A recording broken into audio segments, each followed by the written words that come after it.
Well, it's time to head out, to head up to where we're going to pick up tomorrow. So, it's been snowing here, so we'll see how the roads are. So, stay tuned.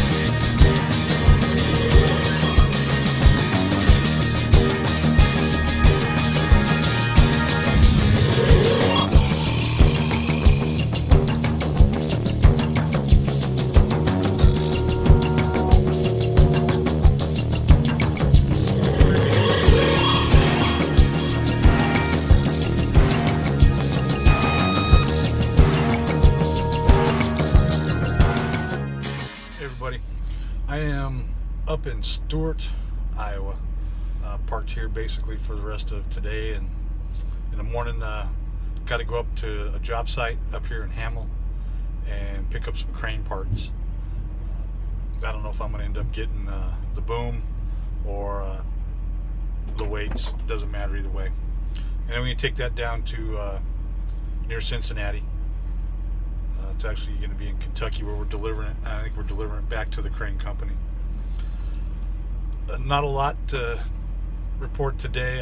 Basically, I stayed down in Oak Grove and did a reset Friday and Saturday down there after I delivered on Friday. And just decided to wait out the storm. And then left out this morning and came up here. So I got a little bit of footage going through Kansas City, not much. I kind of want to touch base of why I kind of do the videos, so maybe people will understand.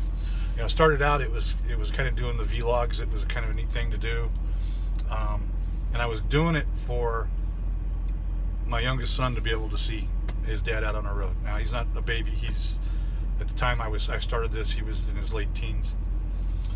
Then he started going to college, so I kind of stopped doing them a little bit, and then I went to visit my oldest son in Colorado, and as we're out to dinner, my granddaughter was sitting next to me, and she whispered in my ear, "I watch you on YouTube," and I didn't realize she'd been watching.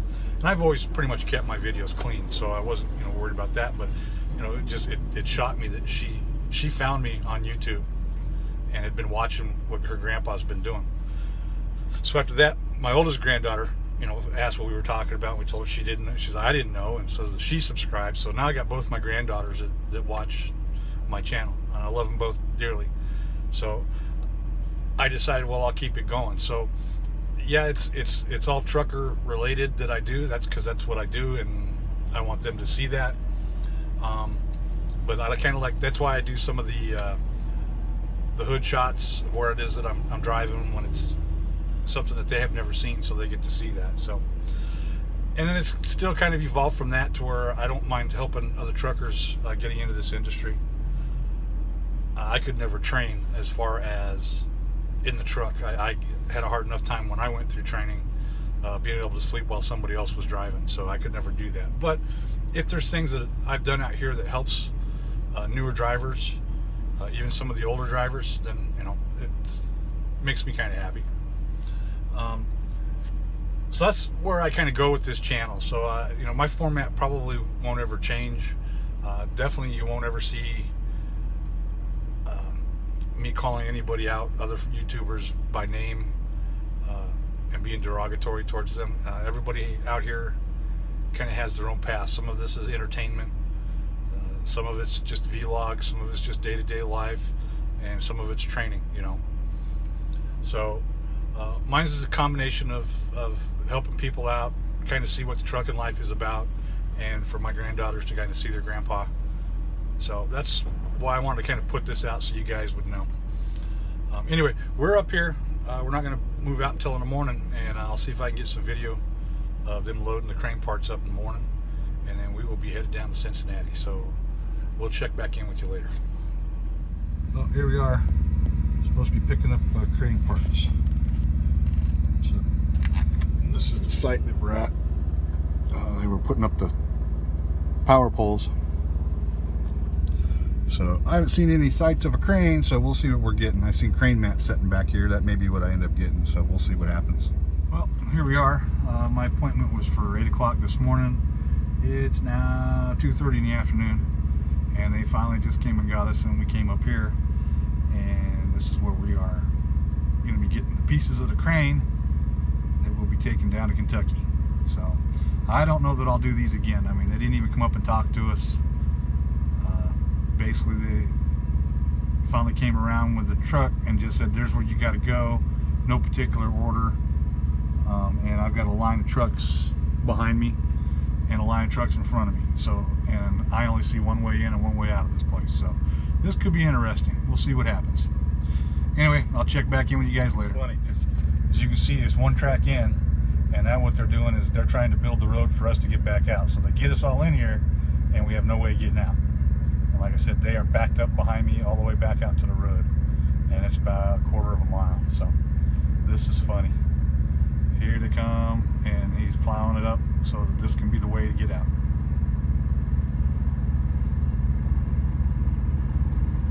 Without getting the truck stuck.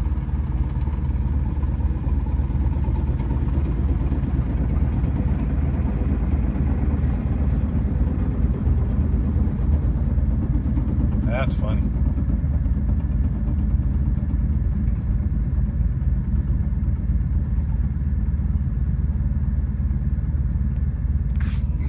Take it over here. You can see in the mirror there, there's one truck, two truck, three trucks. There's about 5, 6 trucks out there. And if you look down, I don't know if I can zoom this in or not, you can see the trucks are coming up on the road. And this is all dirt road.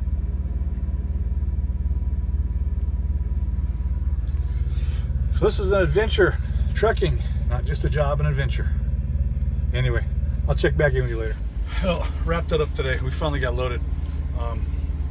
It's kind of funny because if you, the earlier videos when I pulled in there, there was that little crane off to the right.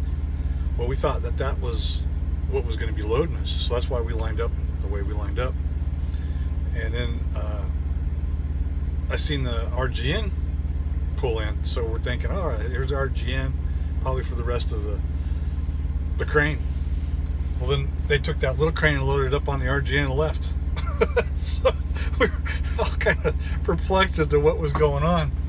But what it was is we had to go about another 5 miles down the road out into the cornfields, and that was funny because when I got there, there was 2 other trucks that was in front of me. By noon, there was at least 20 trucks sitting there. That whole, when I showed you the pan that showed you the lot to the left, there were just trucks everywhere. And then when they came to get us, you know, my appointment was for 8 o'clock in the morning. I figured they'd come to the trucks that were in the front first, but they didn't. They started where the last truck was and started telling them where it was that they needed to go, and it was becoming a mess. I jumped out of my truck and ran down the truck that these guys were in and said, look, here's my load number, where do I got to go? I wasn't going to get caught in that mess. So luckily I ended up being I think the 5th truck in line at that crane. There was 6 or 7 trucks behind me on the dirt road. And then you seen where I panned and showed 5 trucks still out on our road. So they had 2 different places that they were going, so they had, I guess, 2 different sites. So not all 20 of those trucks were for the load that we were getting. So I finally got over there. It was about 2 o'clock in the afternoon. I was finally done loaded by 4 o'clock, and then I made it up here to Walcott. Now my appointment is supposed to be for tomorrow before 2 o'clock in the afternoon, and I don't think I'm going to make it. I can't leave out of here until 6:30 in the morning, and I'm 443 miles out, and when you take in consideration some traffic, I don't think I'll make it. So I'll leave out though, you know, early enough, but maybe they stay open later. It's tough because of where it's going. It's right around Cincinnati, and I don't want to mess around Cincinnati during rush hour, so we'll see what happens. I did get a question on my previous video, or one of my previous videos, about how it was I got to Prime when I lived down in Miami. They wouldn't hire me out of Miami. I grew up in Denver, Colorado, and so my dad still lives there. My mom passed away quite a few years ago. So what I did is I flew, after I got my CDL in Miami, I flew to Colorado, visited my dad, and went and swapped my license to Colorado. And then I went to work for Mercer. So, or I'm sorry, not Mercer, for Prime. And at Prime, you can do your home time anywhere you want. So they never questioned me. I mean, I would do some home time in Colorado to see my boy, my grandkids, and my dad. And then I'd do stuff down in Florida, and Prime never questioned it. And then they told us that we had to get our tanker endorsement. And when I leased the truck, I gave them the Miami address. So it was only while I was company. And by that time, I mean, I had talked to my dispatcher there and said, hey, you know, is this going to be a problem? Because I'm switching my license back to Florida. And he said, no, you're already established at Prime. So it wasn't a big deal for me. But yeah, they wouldn't hire me out of South Florida either. But I found a way around it. So anyway, we are wrapping it up. We're tired. So we're going to go to bed and get up early in the morning and head out of here and get down to Kentucky. So thanks for watching. Don't forget to hit the subscribe button, a thumbs up or a thumbs down, because I don't care. If you've got any questions, don't hesitate to leave a comment. I will get back to you. It may not be right away, but I do read the comments. And let's keep it between the ditches. We'll talk to you tomorrow.